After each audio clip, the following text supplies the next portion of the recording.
Vamos falar de livros hoje com a nossa convidada, chama-se Ansha Douglas, apresenta estes dois livros aos nossos telespectadores, hoje aqui no Juntos à Tarde, dois livros bastante volumosos, com interessantes ideias e interessantes histórias a conhecer. Falo-vos de Sapata 1 e A Caçadora da Liberdade. Boa tarde, bem-vinda, é um prazer enorme receber-te para a conversa. Muito boa tarde, telespectadores. Agradecer primeiro o convite para estar aqui. Muito obrigada. Pois, vamos conversar, vamos falar de livros, vamos falar do seu percurso literário e claro, olhar para uma parte de Moçambique muito importante e bastante inspirador, que também tem grandes artistas e excelentes autores, como Bitonga Blues, o Alexandre Chauk, em Inhambane, terra de boa gente, onde nasceste e cresceste e onde vives e trabalhas, e é um ponto muito importante da tua criação quanto artista. É isso, no fundo, Inhambane desempenha um papel muito importante para o teu processo de criação. Logicamente. Como? É lá onde eu tenho as minhas bases, é lá onde busco a maior parte das minhas histórias. E o apoio também é muito importante, né? Eu tenho apoio da minha cidade, que é também primordial para aquilo que é este trabalho que venho fazendo. Okay, claro. E vamos começar por falar de A Caçadora da Liberdade. Né? A Caçadora da Liberdade, este que é um livro que procura partilhar tuas experiências, tuas visões sobre o mundo, a focar uma mensagem muito central no amor, mas também na ideia de crença, a ideia de crença, a olhar a divindade ou a palavra de Deus, conforme até o pós-fácil do livro faz questão aqui de revelar. Conta-nos, o que te guiou a contar esta história e a partilhar tuas ideias nesta primeira temporada de A Caçadora da Liberdade? Há uma prática que, com o andar do tempo, acreditamos nós que talvez já não existisse mais. Mas aquilo que a gente verifica, na verdade, é que ainda acontece, que é a situação dos casamentos prematuros. Mesmo em Inhambane já tivemos, mesmo a televisão de Moçambique já reportou alguns casos lá de casamento prematuro. Sim. E, de facto, este livro foi inspirado nisto. Na história, é uma história real de alguém, de uma jovem, que viu-se sendo vendida pelos seus pais. Okay. Não é? Viu-se sendo vendida pelos seus pais em troca de uma dívida que o pai tinha contraído com um senhor já de idade. Então, nesta perspectiva de não pagar ou de não ter dinheiro, não ter condições para pagar a dívida, trocou com a miúda, tinha apenas 13 anos. Então, esta miúda, diferentemente da maioria das miúdas daquela zona específica, falo lá das zonas recônditas, é certo, isso também ainda acontece, que nas zonas recônditas ainda não temos condições para as famílias ou para colocar os 2 filhos, 3 filhos, 4 filhos a estudar. Dá-se mais prioridade aos homens e as meninas não estudam. Então, esta miúda, ela começou diferente, porque a sua mãe, logo no início, quando ela nasce, recusa-se de dar um nome local. Ela trabalhou com uma senhora que era estrangeira, que foi lá na localidade fazer um trabalho, gostou da senhora e resolveu dar o nome da filha da senhora à filha dela. Nesta perspectiva de, olha, eu gostaria que a minha filha não tivesse o mesmo destino que têm as mulheres daqui da nossa zona. Então, nesta perspectiva, ela, talvez pelo nome também, quando se diz que, muito se diz que os pensamentos dos nossos pais é como se fosse uma praga. Se o teu pai te fala uma coisa boa, você vai ser uma coisa boa. Se ele fala uma coisa ruim, também ficas... As palavras dos pais podem definir muito sim, o futuro tem muito poder. da criança, tem um grande poder. Então, acredito eu que por esta força que a mãe também tinha desde que a miúda nasceu, ela também começou a ter uma visão diferente. Foi à escola, empenhou-se, ganhou simpatia pela professora que lá lecionava. A professora é um bocadinho mais desenvolvida, vinha da cidade, já usava os computadores, os telefones, e era curioso que a miúda gostava de ficar ali a assistir aqueles vídeos, a ver aquelas senhoras que ela nunca imaginava que poderia tocar nelas, ou poderia ser uma delas, né? Todas bem vestidas e tal, e não sei o que, dizia, eu quero ser assim, eu um dia vou ser assim. Eu não quero ser que nem essas senhoras daqui da zona, eu quero crescer, quero pôr aquelas calças, aquele casaco e não sei o que. Então ela, nesta senda, quando os pais a vendem, de facto, ela teve que ir ao lar, mas lá também usou de várias artimanhas para não deixar que aquele senhor abusasse dela ou consumasse o fato, não é? Pois. E acabou fugindo. Fugiu, a professora ajudou-lhe e ela foi à capital. Vem à capital, consegue ajuda de uma família que a recebeu e trabalhou lá como empregada doméstica, cuidava das crianças e teve a oportunidade de estudar e tal. Terminou a 12ª, pediu para que pudesse continuar a fazer a licenciatura. A senhora, assim, um bocadinho, não sei o quê, mas acabou depois deixando ela estudar e tal. E ela ganhou simpatia com a miúda que estava, a miúda, a filha mais velha dos donos da casa. Curioso que também conta uma outra parte de história que nós vivemos hoje. Também é uma história real. Nos dias de hoje, não é só na comunidade onde as meninas são obrigadas a casar, muitas vezes com quem até não desejam, para satisfazer alguma coisa dos nossos pais, né? Pois. Na cidade também acontece. Aqui já é de uma forma diferente, é para criar uma sociedade. Pois. É para responder a toda uma pressão social é associada para manter a bens materiais, sim. status, etc. Então, esta miúda estava nesta situação. Os pais fizeram um acordo com alguém de fora, um estrangeiro, que vinha cá investir. Eles estavam com a empresa quase quebrada. Olha, para manter este nosso negócio, mas vamos casar os nossos filhos e tudo fica entre família. Mas olha que ela ela não era apaixonada por aquele jovem. E, com o andar do tempo, o jovem apaixona-se pela empregada. Okay. Então, começa já a outra luta. Olha, como é que tu vais casar com uma empregada? Vais deixar esta miúda, vai ficar com a empregada. Se queres ficar com a empregada, eu vou te tirar tudo, né? Tiro-te os bens, tiro-te as regalias todas e acaba assim. E o moço teve que escolher entre ficar com os bens da família ou casar com a empregada. E acabou casando com a empregada. Essa é a história que o amor à liberdade é em convergência, na verdade, neste livro. E o que, na verdade, este processo todo de escrita acabou por lhe ensinar sobre o mundo, sobre a nossa sociedade e sobre as dinâmicas culturais? É curioso que o livro chama-se A Caçadora da Liberdade. Nós buscamos a liberdade todos os dias. Mas é incrível, fui percebendo que quanto mais nós alcançamos a liberdade, nós mais nos prendemos. Isso eu falo logo no início, na nota introdutória do livro. Olha que tu estás dentro da tua mãe, começas ali como se estivesses livre, né? A brincar, a brincar, a brincar, a brincar. Chega a uma altura que começas a te sentir preso, queres sair. Nice, sais. Então sentes-te livre, tipo, eu já saí daquela...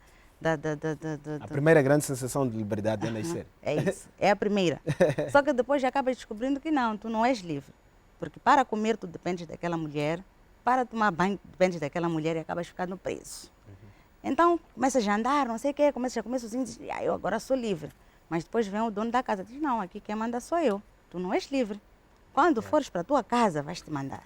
Mas aqui nesta casa quem manda sou eu. Ainda, olha, conquista uma liberdade, perde outra. Conquista uma liberdade, perde outra. Olha que a miúda nasceu, cresceu, formou-se e achou que tinha a liberdade toda. Mas acabou presa no amor. E ela descobriu que não era livre, não era totalmente livre. Sim. A satisfação de uma necessidade é a causa da outra, não é? Como se diz aí na gíria. Mas também é um livro que nos faz pensar sobre, na verdade, a condição de ser humano, né? A constante luta de ser humano em busca dessa liberdade aparente, que na verdade essa é uma grande utopia, que esse lugar nunca se alcança. De total liberdade, é sempre um trabalho constante, é sempre uma luta constante. Mas também é um livro que nos faz, obviamente, relacionar a tua forma de escrever e aquilo que foste lendo ao longo da vida. O que foste lendo ao longo da vida e que foi uma importante ferramenta para que conseguisses contar esta história tão comum à nossa volta, mas que ganha uma vida própria e uma importância própria porque agora está em livro. O primeiro livro que eu li foi o livro de Helder Muteia, Nhambaro. E identificou-me porque Ele escreve de uma forma tão natural. A simplicidade. A simplicidade. Olha que eu estava a fazer, se não estou em erro, a 10ª classe e percebi de uma forma que não conseguia perceber nos outros livros o que ele queria dizer, em cada uma das crônicas dele. Então, acabou me fazendo...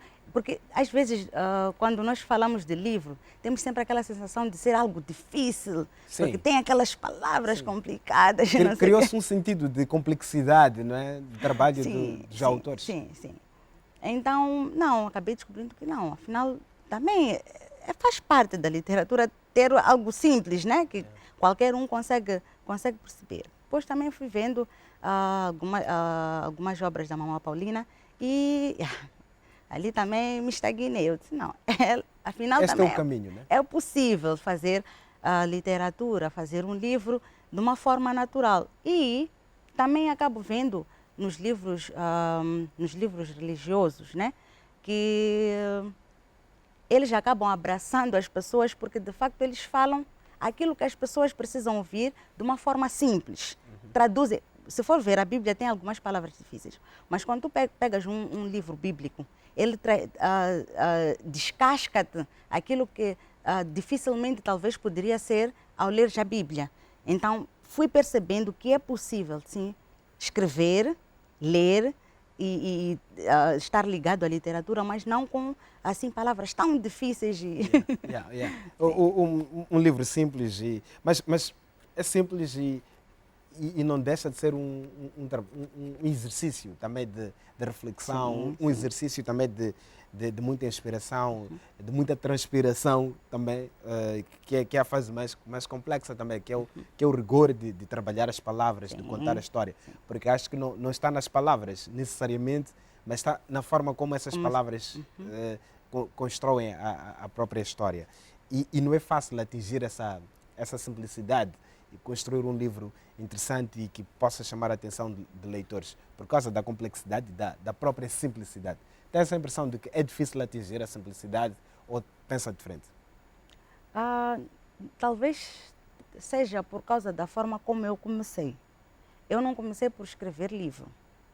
Comecei por escrever um conto que ia partilhando dia após dia, capítulo a capítulo. Nas redes sociais? Nas redes sociais. No que se diz chamar Contos da Manasha. As minhas irmãs é que deram o nome. Okay. Então, eu acredito que ao começar assim, acabou sendo mais fácil poder puxar as pessoas para lerem e cativarem-se pela simplicidade dos livros. Sim. Uau, então, digamos que a tua escrita ganha certeza também por causa das reações das pessoas que iam lendo o que escrevias e o que escreves na internet, a página não é, chama-se Contos da Manasha, não é? Sim. Foi isso, o que as pessoas diziam sobre isso, o que suscitava de reflexão e que de alguma forma foi encorajador para que começasse a recolher e colher esses rabiscos e montasse um livro. Tudo bem. A minha ideia ao escrever era mostrar sempre a superação. Eu costumo dizer para os meus leitores que nas minhas histórias não tem final triste, tem sempre final feliz, porque quero sempre transparecer ou mostrar para as pessoas que tu, quando fazes o bem, quando fazes a busca do bem, tu alcanças o bem e alcanças o bom, o melhor. No entanto, quando vou escrevendo, claramente não vai ser taxativamente como vem na história real, não é? Tem sempre algum ponto meu que eu acrescento, tem sempre um ponto meu que eu moldo, que é para dar este conforto às pessoas, ou dar este ensinamento, que a começar nem sabia que era ensinamento, né? Era a minha ideia em relação àquele tema ou aquela situação, ou aquele problema ou aquela dificuldade que o personagem estava a enfrentar no momento, né? Então criava uma solução. Então fui entendendo que esta solução que eu criava no conto, de facto, servia para as pessoas poderem refletir em torno de algum assunto ou até buscar algumas ideias de como resolver situações semelhantes. E o feedback das pessoas basicamente era este: olha, gostei disto, epá, já passei por isto, afinal é possível chegar aqui depois de fazer isto e não sei o quê. Então, acredito eu que tem sido muito bom o feedback. Sim, sim. E a tua resposta me faz te perguntar, os livros ainda podem nos salvar como sociedade, como humanidade? Podem. Yeah. Explique-se. Como é que eu posso dizer? Nós nos libertamos. Quem escreve, liberta-se quando escreve. Porque tira tudo aquilo que está dentro de si, tira tudo aquilo que está em sua mente e liberta-se. E antes de escrever, eu também já li. E eu percebi, ou eu leio, eu percebo que sempre que eu leio, tem uma parte de mim que se liberta. Uma parte de mim que ou estava escondida, ou estava receosa, ou tinha algum problema, alguma dificuldade que me colocava um bocadinho apertada, mas quando eu leio alguma coisa que tem mais ou menos ligação com aquela minha situação, ou algo que eu estou a passar, ou algo que eu já vivi e tal, acaba libertando. É um exercício de libertação sim, também. Sim. Yeah. Eu acho que os livros, quer seja para quem escreve, assim como para quem lê, é sim um meio para conhecimento, um meio para saber, um meio para crescer. Sim. Okay. E claro, é também uma forma do próprio autor contribuir para algo maior, não é? Para além de formar leitores, não tanto que leitores na ideia comum de ser leitor, mas a ideia de contribuir para algo maior, para a formação de um cidadão, sim, etc. E também é importante quando o livro suscita debate e as redes sociais permitem isso, sim, calcular isto. E agora, como é que sentes que o livro também é discutido ao nível do espaço literário em Inhambane, mas também noutros cantos do país? No circuito dos autores, dos outros escritores, como é que o livro é discutido, aquilo que tu escreves, como é que sentes que a reflexão gira em torno? Ok. Eu estou a começar. Yeah. Mas já tens 2 livros. Sim, estou a começar e eu aprendo os livros. Já tive a oportunidade, graças a Deus, de ter alguns escritores que puderam ler as obras. Tem algumas críticas para melhorar, mas tem sim algumas coisas, algumas constatações positivas que eles tiraram. E para mim isso é gratificante, né? Porque dá-me forças de continuar. Eu sinto-me lisonjeada, de facto, quando vejo um escritor a falar do meu livro. Sem dúvidas. É bastante animador quando o livro atinge esse nível. Eu sei que, para além de escritora, é uma mulher empreendedora e isto também faz muito colocar Ansha Douglas numa dimensão de quem escreve, também influenciada por este espaço, por esta zona do empreendedorismo, onde é importante encontrar todos os dias motivação, é importante todos os dias encontrar melhores estratégias de crescer, de influenciar os outros de várias formas, influenciar quem pode comprar o seu projeto, a sua ideia, o seu serviço, o seu produto, é um exercício constante. E se o autor também é feito das suas experiências diárias, não tenho dúvidas que estar mergulhada num espaço de negócios também molda a sua forma de pensar a escrita e de pensar o lugar do seu livro na vida do leitor, mas também no mercado do livro. E é por isso que eu lhe pergunto, como é que esta ideia, este espaço, este lugar de Ansha empreendedora é de alguma forma um fator que motiva a sua postura e a sua forma de encarar a sua carreira quanto escritora? Como disse, eu escrevo histórias de superação. Eu conto histórias que não têm final triste. E é incrível que quando tu fazes negócio e não desistes, todos os dias tu vives isto. Porque o negócio não é só subir. Claro. Tem vezes que desces, tem vezes que deixam-te a marinar. Então, de certa forma, aquilo que eu sou como deste lado, como empreendedora, influencia-me muito a escrever com certeza de que é possível conseguir grandes feitos com esforço próprio, principalmente para as mulheres, né? que de certa forma em algum momento ficam, têm receio de começar, têm receio de entrar para o mundo dos negócios, têm receio de virar independente. Então, se eu conseguir fazer, se eu conseguir hoje ter uma empresa, se eu conseguir ter uma loja hoje, qualquer mulher é capaz de fazer isso. E é o que eu tento também escrever aí. Diríamos que procura escrever livros que íamos colocar na categoria de livros, que para alguns é discutível, livros motivacionais, de certo modo, com uma influência de uma literatura de ficção, com outras influências a nível de literatura. É isto ou é outra coisa? Pode ser. Eu acabo tendo uma desvantagem em relação a algumas pessoas que estão na área, porque eu não sou formada. Sim.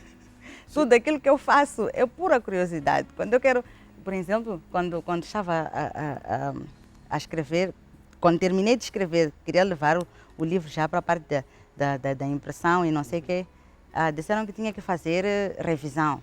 Então fui lá no Google. O que é revisão? Então foi quando eu aprendi então o que era revisão. Então depois, ok, fizeste a revisão? Sim. Então já está. Ei, a maquetização? Tem maquetização? Ok, está bem. Então tive que ir lá ler também, investigar o que era a maquetização. Tenho não sei se é impasse ou o quê, porque eu estou a aprender, né? Claro. Então, dificilmente vou conseguir enquadrar aquilo que eu escrevo dar categoria, sim, né? dar uma categoria. Não é? Mas acredito que é isso. Não sei, também não sei. Eu estou aqui para perguntar. Mas diga-me, a espontaneidade também tem sua relevância na arte, né? Acho que muitas obras literárias, obras musicais, das artes visuais também ganharam sua relevância por terem surgido na espontaneidade, sem que o autor, o músico, o artista plástico soubesse da grandeza ou que tivesse projetado alguma coisa à volta da sua própria obra, mas a própria obra falou mais alto que o autor e cresceu mais que o próprio autor. Então a espontaneidade às vezes funciona melhor e é mais puro para a arte, dizem alguns, não é? Dizem alguns. Então, é verdade. Eu até queres comentar sobre isso? Sim, quero. Das 2 vezes que eu estive a conversar com a Mamá Paulina, foi uma das pessoas que mais me deu forças de escrever do jeito como eu escrevo. Porque ela também faz assim. Então, existem sim as normas e não sei o que, não sei quantos, mas para o artista é importante de facto que ele consiga ter esta liberdade de recriar. Criar sem padrões. Sim. Sem padrões. É isso mesmo. Porque acaba por ter maior liberdade, né? Acaba por ter muita liberdade e transgredir as normas. Eu acho que a transgressão também é uma forma de sugerir novas estéticas na arte. Né? É verdade. E agora, tens o livro Sapata. Okay. Fale-me, Contos da Mana Ancha apresenta Sapata 1. O que é este livro? Este livro também tenho em mão. Sapata fala da nossa vida laboral, aquilo que acontece conosco nos serviços, né? E como a nossa situação no serviço acaba influenciando, de certa forma, o nosso dia a dia em casa. Esta história especificamente conta a vida de um senhor, de um homem, que trabalhou durante anos numa empresa e, por causa de uma armadilha montada por um colega, acabou perdendo o emprego. E por que dei o nome de Sapata? Este conto dá-se ou o local, este trabalho que se fala aí é numa construtora, numa empresa de construção. Quando ele perde o emprego, em conversa com um amigo, ele diz que, olha, para vocês eu perdi simplesmente um emprego, mas para mim eu perdi muito mais do que isto. Eu perdi a sapata da minha família. Sapata é a base, né? É a fundação, é o que segura a obra. Então, se tu não tens uma sapata firme, tua obra cai. Vai desmoronar. E é aquilo que acontece com a maior parte dos homens. Os homens têm no emprego a sua sapata. E nós, os colegas, acabamos brincando muitas vezes porque queremos estar no lugar dele, ou porque achamos que ele é que dificulta a nossa subida, acabamos prejudicando um colega e nos esquecemos que dele depende de tantas Não outras é só pessoas. ele, não é? Não é só ele. Não é só ele. Então conta isto. E conta depois também, como é que é este homem? Ele com emprego e sem emprego em casa. Ele com emprego é o pai amoroso, é o filho amoroso, como é que se chama aquilo? É o marido amoroso, é o tio amoroso, é o tio amado, é não sei o quê. Mas quando ele perde emprego, já nem lhe esperam para as reuniões. Epa, está a faltar tio calor. As decisões são tomadas Sim, sem sim, ouvir sim. uma opinião simples Sim. ou importante dele. Sim. Yeah. Justamente porque ele já perdeu este poder, porque já não tem dinheiro. Então conta esta história e conta também a história relacionada. Estão dois jovens, entraram juntos na empresa e um quis usar de armadilhas para poder progredir, mas as armadilhas sempre são descobertas, tarde ou cedo as verdades sempre vêm à tona, né? E o outro fez aquilo que era o correto, trabalhou com dedicação, respeitando os colegas, os chefes e não sei o quê, e conseguiu ascender, naturalmente, como acontece na nossa vida. Okay. E claro, estamos esperando um livro que não é só de prosa que é feito, o livro não é só uma ideia de construir e escrever romances, são mesmo coisas da vida, não é? São histórias muito à nossa volta. E isto também, de alguma forma, é importante para a formação dos teus próprios leitores, porque são histórias muito próximas de qualquer pessoa à volta, não é? Sim. Yeah. E como é que esta facilidade de sentir o envolvimento por causa dos temas, sentir o envolvimento dos leitores, porque consegues medir isto através da página Contos da Mana Ancha, como é que isto também, de alguma forma, é uma fonte importante para enriqueceres a própria abordagem, o próprio processo de elaboração, o próprio exercício de construir o livro, em função do que os leitores na internet vão dizendo, as reações que vais recebendo através da internet? Tem um conto que eu escrevi, se não estou em erro, chama-se Virado ao Avesso. Quando eu comecei a escrever o conto, tinha uma ideia. Normalmente eu escrevo assim, já tenho as ideias formadas, já sei como é que vai terminar. Mas, por causa desta parte de ter os leitores lá darem a sua opinião e tal, fui desviando em algum momento, porque quando ia contando aparecia sempre alguém que dizia: isto aqui, eu passei por isto, aconteceu isto aqui. É verdade, isto acontece. E depois como é que foi? Depois eu fiz assim, não sei o quê. Eu busco aquilo que são as histórias dos leitores, moldo e continuo a construir a história. Né? Nestes dois livros não tive, não me baseei muito naquilo que eu vi deles, né? Mas foi importante sim para saber se estou a caminhar no sítio certo ou não, né? Porque muitas vezes tu também pode escrever e depois dizer: olha, isso aqui nem entendi nada, né? Agora, quando tu escreves e há um feedback positivo, há uma força positiva, é gratificante. Okay, mas agora, esta é uma pergunta também que serve de ratoeira, né? Essa de valorizar as reações, as experiências que os leitores também partilham em resposta aos contos que publica na internet. Porque eu faço uma outra pergunta em função desta. Será que isto também não te condiciona como autora? A ideia de ouvir e de sentir este escrutínio, entre aspas, policiamento dos teus leitores na internet? Não. Como? Fala. É engraçado como eles debatem. E depois, naturalmente, há de acontecer que um esteja na linha de pensamento, porque eu acho que quando não sei como é que os outros escrevem, mas para mim, eu já tenho uma ideia formada do que eu estou a escrever.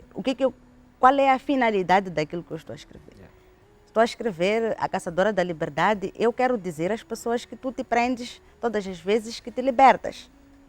E isto já está construído. Eu já monto a história, vai começar aqui, depois ela vai para ali, depois vai para ali, vai para ali. Se for alterar alguma coisa, vai ser mais nu. E ela disse isto. Ok. E ela aquilo. Serão pormenores, Sim, sim, não mas necessariamente não no necessariamente. curso normal da história. Sim, sim. Ok, sim, mas não deixa de ser uma influência, porque alguém dizia outro dia que o que torna um livro genuíno, único, é o fato, por exemplo, de só o fato de tirarem uma frase, o livro perder sentido. Porque é único. Isso é verdade. Um texto literário não pode continuar o mesmo, independentemente de terem tirado Isso é verdade. um parágrafo. Senão é uma notícia, como nós escrevemos verdade. notícias no jornalismo, como um relatório qualquer se faz, não é? Mas uma obra de arte é aquela. Fale-me disto. Isto é verdade. Uma frase só é capaz de mudar o sentido da história toda. Sim, por isso eu te perguntava sobre os Sim, mas condicionalismos.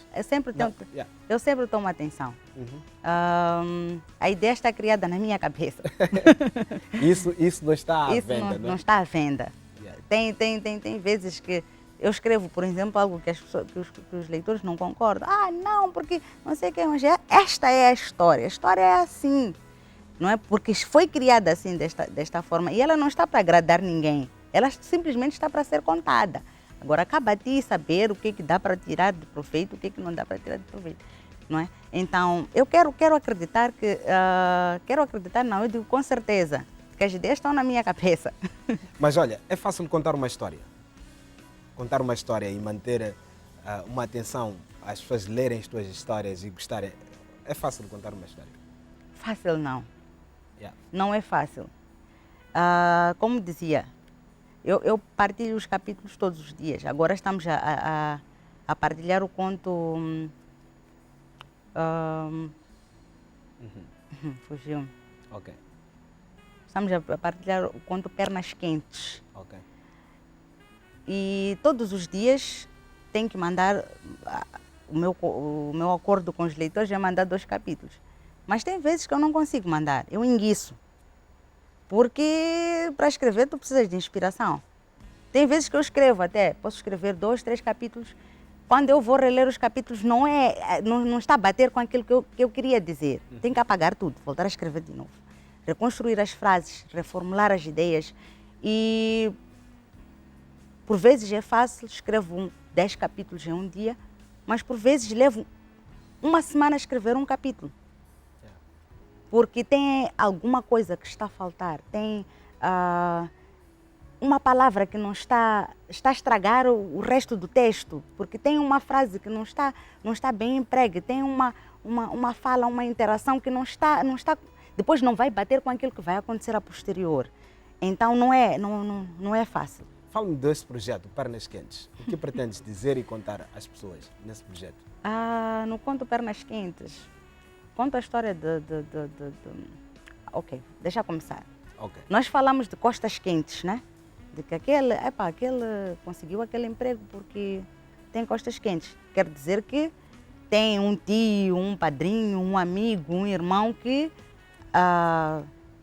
praticamente facilita com que ele siga o caminho para onde quer ir.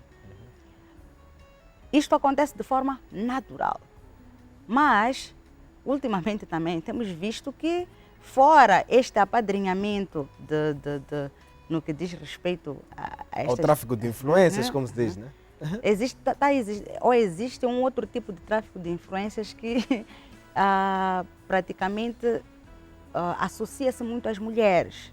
Se uma mulher é bonita, é bem posta, tem um corpo bonito, é toda escultural e tal, normalmente, com muita dificuldade, as pessoas vão dar mérito àquela pessoa por qualquer coisa que ela faça.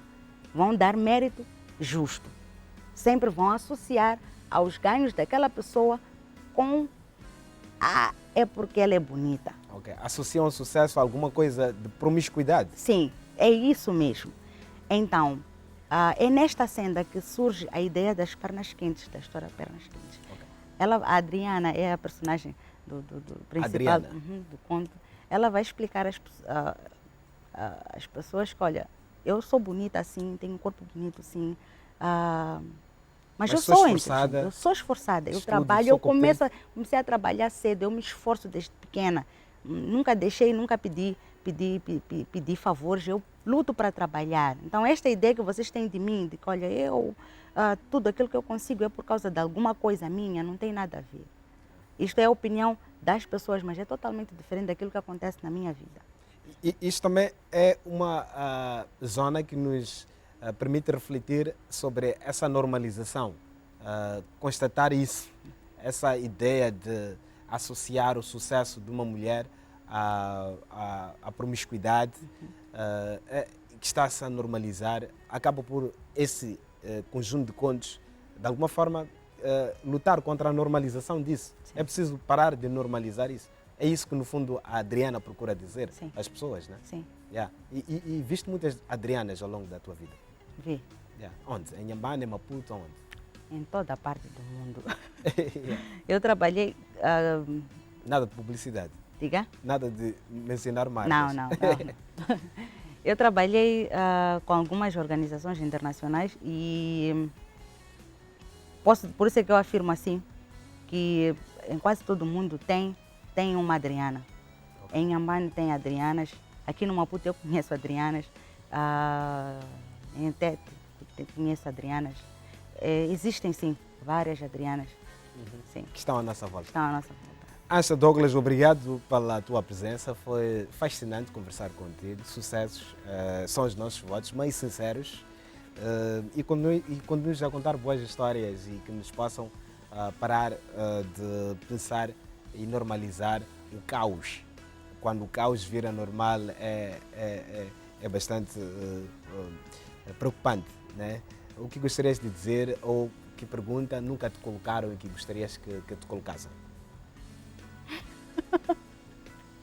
Essa gostei, nunca tinham me feito essa pergunta. Meus leitores perguntam muito. Okay. Então eu acho que já perguntaram até demais. Né? Já perguntaram até demais. Mas em todo caso, eu queria agradecer esta oportunidade de estar aqui. Foi uma honra para mim poder conversar consigo e agradecer de certa forma aos meus leitores, porque eu só estou aqui porque eles existem. Se eles não existissem, eu não estaria aqui. Agradecer também a minha família que me apoia bastante, ao meu governo local também que me apoia bastante e a TVM, para fazer publicidade. Sim, a TVM local também, que me apoia bastante. Está lá o delegado Vicente, está lá a Juliana de Souza, a Belquice, o Venâncio, eles apoiam muito e eu sou grata a eles por isso. Um grande abraço também para todos os nossos colegas em Inhambane que trazem a cultura a todos os nossos telespectadores. Parabéns mais uma vez pelo muito seu obrigada. trabalho. Até a próxima. Os livros ficam aqui também na nossa televisão para a consulta.